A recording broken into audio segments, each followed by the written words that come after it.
Mat, or what we called in Bisaya as banig, is the handicraft made with other people in Kakaong Talakag, Bukidnon. One of them is Nanay Narcisa D. Neri, 85-year-old, and has 10 children. But no one followed her step as a weaver. But her daughter-in-law is the one who took the opportunity and continued the legacy. Mrs. Ruby Neri, 58-year-old, and became her companion in weaving until now. For the Angeles family, Mr. Angeles' homecoming from his periodic inspection trips was always an occasion for celebration, but his homecoming from a trip to the south was fated to be more memorable than the stay of the others. He had written from Maribeles. I have just met a marvelous mat weaver, a real artist, and I should have a surprise for you. I asked him to weave a sleeping mat for every one of the family. He is using many different colors, and for each mat, the dominant color is that of our perspective bright stones. I'm sure that the children will be very pleased. I know you will be. I can hardly wait to show them to you. Nana Emilia read the letter that morning, and again, every time she had a chance to leave the kitchen. In the evening, when all the children were home from school, she asked her oldest son Jose to read the letter at the dinner table. The children became very much excited about the mats and talked about them until late into the night. This she wrote her husband when she labored over a reply to him. For days after that, the mats continued to be the chief topic of conversation among the children. Finally, from Lopez, Mr. Angeles wrote again. I'm taking the Bicol Express tomorrow. I have the mats with me, and they are beautiful. God willing, I shall be home to join you at dinner. The letter was read aloud during the noon meal. Talk about the mats flared up again like wildfire. I like the feel of mats. I like the smell of new mats, said Antonio, the third child. Oh, but these mats are different. They have our names woven into them, and in our ascribed colors too, interposed Susana, the fifth child. The children knew what they were talking about. They knew what a decorative mat was like. It was not anything new or strange in their experience. That was why they were so excited about the matter. They had such a mat in the house, one they seldom used, a mat older than any one of them. This mat had been given to Nana Emilia by her mother when she and Mr. Angeles were married, and it had been with them ever since. It had served on the wedding night and had not been since used except on special occasion. It was a very beautiful mat, not really meant to be ordinarily used. It had a green leaf borders and a lot of gigantic red roses woven into it. In the middle, running the whole length of the mat, was lettering, Emilia y Jaime Recuerdo. The letters were in gold.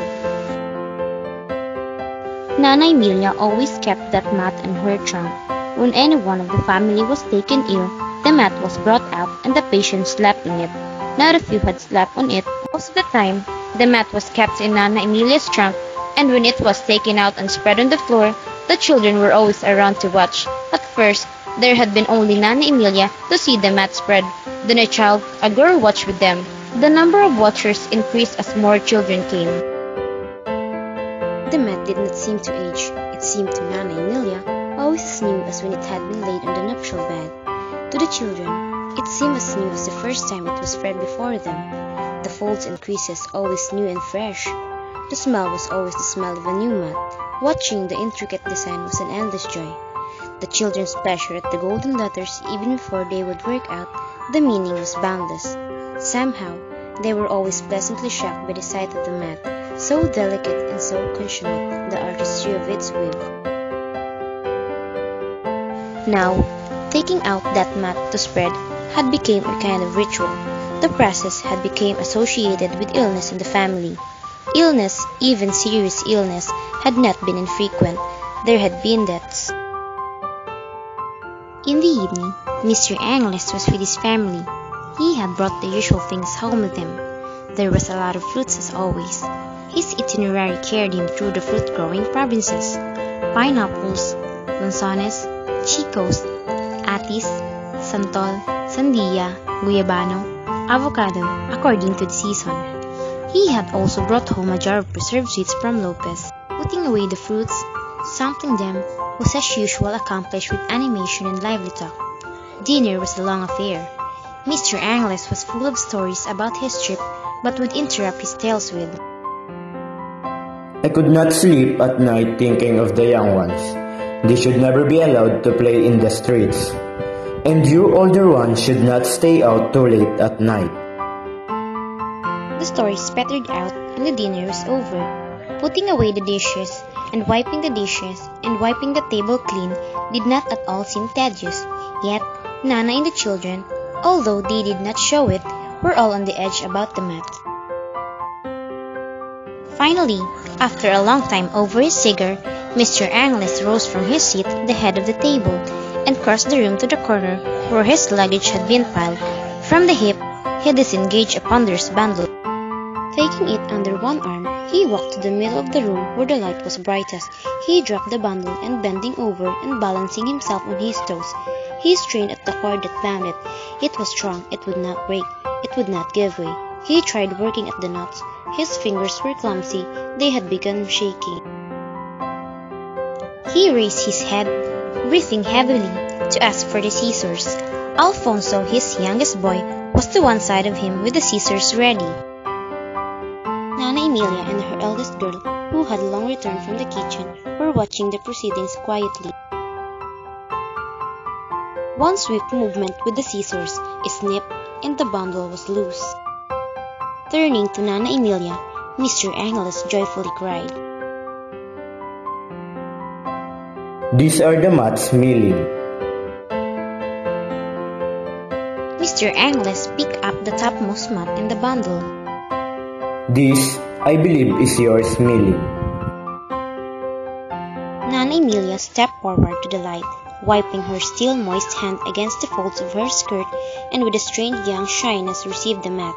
The children watched the spectacle silently and then broke into delighted, though a little self-conscious laughter. Nana Emilia unfolded the mat without a word. It was a beautiful mat, to her mind even more beautiful than the one she received from her mother on her wedding. There was a name in the very center of it, Emilia. The letters were large, done in green. Flowers, cadena de amor, were woven in and out among the letters. The border was a long winding twig of cadena de amor. The children stood about the spreading mat. The air was punctuated by their breathless exclamations of delight. It is beautiful, Jamie. It is beautiful. Nana Emilia's voice broke, and she could not say any more. And this, I know, is my own, said Mr. Angles at the next mat in the bundle. The mat was rather simply decorated, the design almost austere, and the only colors used were purple and gold. The letters of the name Jaime were in purple. And this for your Marcelina. Marcelina was the oldest child. She had always thought her name too long. It had been one of her worries with regard to the mat. How on earth are they going to leave all of the letters of her name into the mat? She had asked of almost everyone in the family. Now, it delighted her to see her whole name spelled out on the mat, even if the letters were a little small. Besides, there was a device above her narn which pleased Marcelina very much. It was in the form of a lyre, finely done in 3 colors. Marcelina was a student of music and was quite a proficient pianist. And this is for you, Jose. Jose was the second child. He was a medical student, already in the 3rd year of medical school. Over his name, the symbol of Aesculapius was woven into the mat. You are not using this mat until you go to the university. Mr. Angles was saying, This is yours, Antonia. And this is yours, Juan. And this is yours, Jesus. Mat after mat was unfolded. On each of the children's mats, there was somehow an appropriate device. At least, all the children had been shown their individual mats. The air was filled with their excited talk, and through it all, Mr. Angles was saying over and over again in his deep voice. Then, Nana Emilia noticed, bewilderingly, that there were some more mats remaining to be unfolded. But Jamie, there are some more mats. Nana Emilia said, wondering with evident repudiation. Only Mr. Angeles seemed to have heard Nana Emilia's words. He suddenly stopped talking, as if he had been jerked away from a pleasant fantasy. A puzzled, reminiscent look came into his eyes, superseding the deep and quiet delight that had been briefly there, and when he spoke his voice was different. Yes, Emilia, there are 3 more mats to unfold. The others who aren't here. Nana Emilia caught her breath. There was a swift constriction in her throat. Her face paled, and she could not say anything. The self-centered talk of the children also died. There was a silence as Mr. Angeles picked up the first of the remaining mats and began slowly unfolding it. The mat was almost as austere in design as Mr. Angeles' own, and it had a name. There was no symbol or device above the name, only a blank space, emptiness. The children knew the name, but somehow, the name, the letters spelling the name, seemed strange to them. Then, Nana Emilia found her voice. You know, Jamie, you didn't have to. Nana Emilia said, her voice hurt and surely frightened. Mr. Angeles had his tears back. There was something swift and savage in the movement. Do you think I've forgotten? Do you think I had forgotten them? Do you think I could forget them? This is for you, Josefina. And this is for you, Victoria. And this is for you, Concepcion. Mr. Angeles called the names rather than uttered them. Don't, Jamie. Please don't. Is it fair to forget them? Would it be just to disregard them? Mr. Angeles demanded rather than asked. His voice had risen shrill, almost hysterical. It was also stern and sad, and somehow vindictive. Mr. Angeles had spoken almost as if he were a stranger. Also, he had spoken as if from a deep, grudgingly silent, long bewildered sorrow. The children heard the words exploding in the silence. They wanted to turn away and not see the face of their father, but they could neither move nor look away. His eyes held them, his voice held them where they were. They seemed rooted to the spot. Nana Emilia shivered once or twice, bowed her head, gripped her clasped hands between her thighs. There was a terrible hush. The remaining mats were unfolded in silence.